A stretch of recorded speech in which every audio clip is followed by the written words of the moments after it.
Um amor proibido que vem de uma outra vida. Epa, vamos lá. Olá, Ana e assombrados. Esse é um relato um pouco difícil de ser escrito, mas eu resumo ao máximo aqui. Então, creio que seja um relato médio.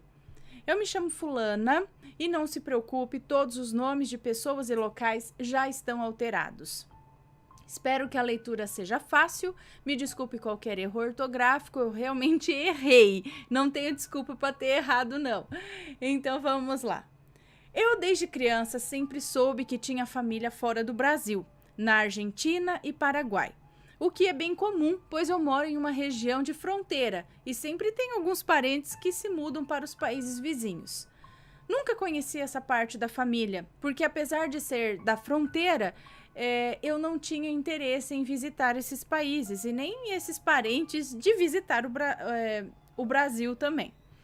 Então aí acontecia um desencontro entre essas duas partes da família. Tudo mudou quando um parente distante pediu abrigo em nossa casa para passar um tempo até conseguir se estabilizar no Brasil. Nós prontamente o aceitamos e ficamos muito ansiosos em receber esse moço em nossa vida. Afinal, ele era da família e a última vez que a minha mãe e a minha avó tinham visto, ele ainda era só uma criança. Assim que eu soube da notícia, eu fiquei eufórica. Eu era bem novinha ainda, estava estudando espanhol. Achei que seria uma ótima oportunidade de colocar em prática aquilo que eu tinha aprendido. E também estava animada demais para conhecer um membro da minha família que eu nunca tinha visto. Esclarecendo o parentesco do moço comigo, ele era filho do irmão da minha avó, sobrinho da minha avó, primo da minha mãe e meu primo de segundo grau. De um lado da família que não tínhamos contato, eu não o conhecia.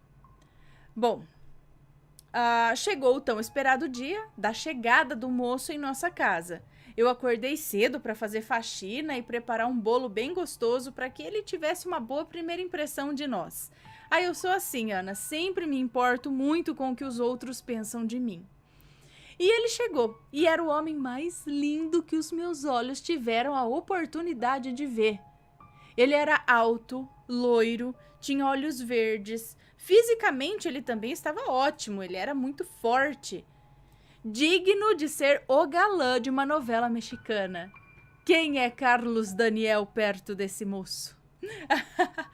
Ele era simpático, engraçado e muito cheiroso. Eu sabia que eu não poderia tê-lo, por motivos óbvios, né? Ele era meu primo. Mas o sentimento perturbador de ter aqueles olhos me vendo e tê-lo sorrindo quando eu falava algo, eu me sentia a maior pecadora desse mundo. Eu rezei uns 2 terços para Deus me tirar aquele sentimento errado. Os meses foram se passando e o que era para ser uma estadia rápida se tornou uma permanência. Agora ele morava na minha casa definitivamente. Havia muitas situações onde eu percebia que aquilo que eu sentia era recíproco. Uma vez ele estava me ensinando a fechar pastéis com uma técnica argentina e ficou me olhando nos olhos. Bem aquelas cenas de filme, sabe, Ana? Resumindo a história e sem dar detalhes, aconteceu o que não deveria entre nós. Nos magoamos por não poder contar para ninguém sobre o nosso relacionamento e ele não aguentou. Ele decidiu voltar para o seu país e levou com ele uma parte de mim. Foi como se tivessem me roubado algo. Os anos se passaram e eu sempre tentava seguir com a minha vida. Tive outros relacionamentos, mas sempre ele estava na minha cabeça, impedindo que eu sentisse amor por outro que não fosse ele. Todos os meus relacionamentos fracassaram e eu me perguntava todos os dias o porquê de eu não conseguir seguir em frente. Já tinha se passado 6 anos e nada de eu conseguir dar um jeito na minha vida amorosa. E com o surgimento das redes sociais foi ainda pior. Eu via suas fotos e sentia sempre aquele sentimento perturbador de seus olhos verdes tão profundos. Eram como um abismo que eu insistia em me jogar.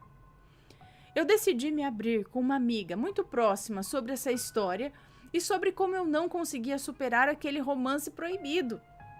Ela me disse algo que me deixou muito encucada. Já parou para pensar que isso deve vir de outra vida? Ali me surgiu um fio de esperança. Ai, meu Deus. Afogando enquanto leio o relato.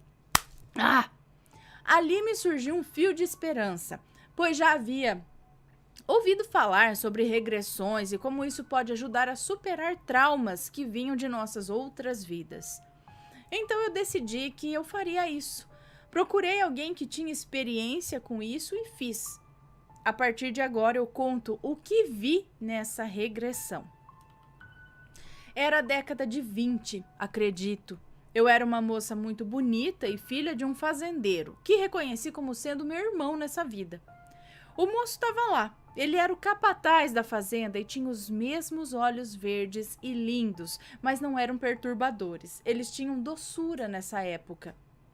Nosso amor também era impossível nessa outra vida, pois eu tinha um noivo que o meu pai tinha escolhido. Um rapaz rico que mais tarde identifiquei como meu atual namorado nessa vida. Esse rapaz realmente me amava e me tratava muito bem. Ele era um bom partido e um ótimo noivo. E apesar de ser comprometida com aquele rapaz, eu amava o moço e fazia o que não deveria com ele. Meu pai descobriu e me trancou em casa. Não queria que o rapaz descobrisse e cancelasse o casamento que estava há dias de acontecer. O meu pai dizia assim: depois de casada você vai ser problema do rapaz, mas por enquanto não estrague os meus planos, sua suja. O moço encontrou um jeito de entrar em meu quarto pela janela. Eu fiquei tão feliz quando o vi, mas ele estava diferente. Eu podia sentir a sua tristeza e a ausência daquele brilho em seus olhos. Ana, ele me matou na outra vida. Ele me enforcou usando as próprias mãos por não querer que eu fosse de outro. E a última coisa que eu vi naquela vida foram seus olhos verdes e cheios de culpa.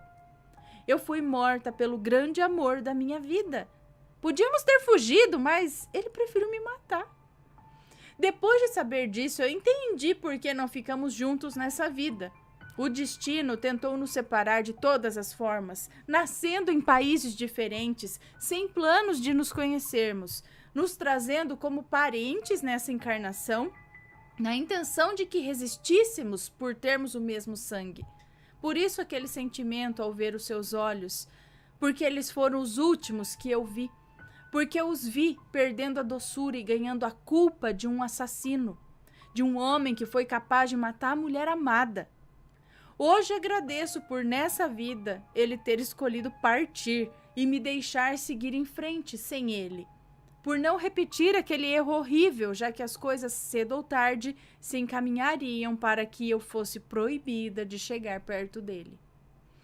Hoje eu entendo e posso dizer ao meu grande amor que eu o perdoo e que eu sou grata por ter tido ele novamente em minha vida, mas que agora é a minha hora de seguir em frente e ver o que essa nova vida preparou para mim.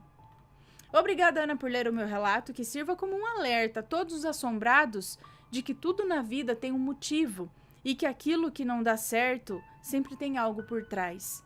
Envio a todos um abraço e um beijo no coração. Não se esqueçam de deixar o like. Tchau, Aninha. Obrigada, um beijo pra você. Então, mas o duro é saber o que é que tá por trás. No caso, você descobriu. Nesses casos é interessante, né, a regressão, assim. Você fala, entendi, então vamos seguir em frente. Né, do que ficar aquela coisa, o que será? Por que não dá certo? Eu quero. Não sabe, fica naquela coisa.